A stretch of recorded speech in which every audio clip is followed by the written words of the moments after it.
Okay, there's lots of variations of this base at the moment floating around, and so as many of these replays I'll share because there's lots of varieties. So here we've got the CC opposite side to the queen.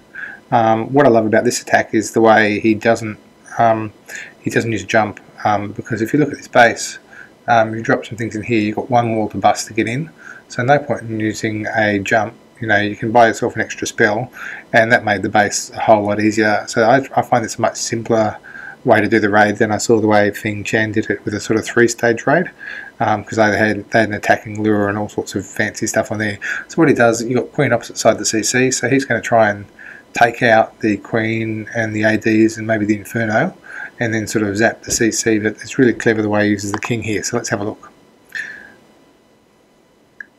So he drops his golems, makes them run around, draws more fire, a couple of wizards to clear things out.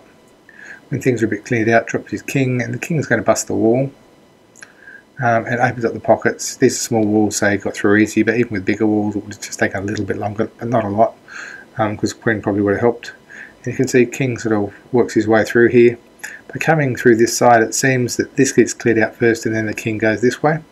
And then what he does is use the king ability to rush through, and that draws the CC away from the queen. And so all the CC's going over here, and the queen's merrily, you know, cleaning things up.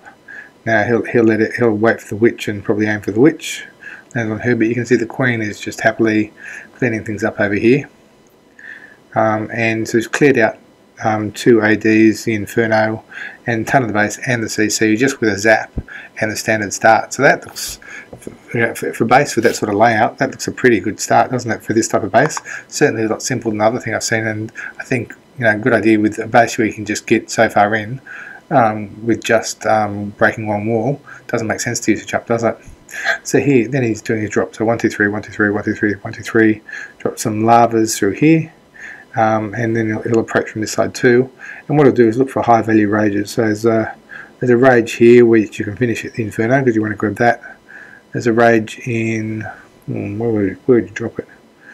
You could drop it here to grab the 5, and then what he does is he drops a heal in the center. So once they've been through the rages, you know, freezes the Inferno and the AD.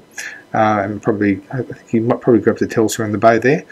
So when it comes out, he refreshes them all up, you know, with a heal, and then there's not much left of the base by that time. So just watch the way this plays out.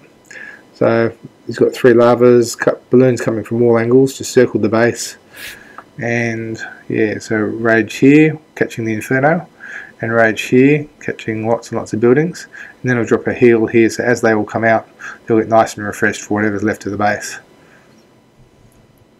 Really nice spell combo there, and especially when you've cleared out the whole top of the base. So that looks like a pretty good way of tackling this base.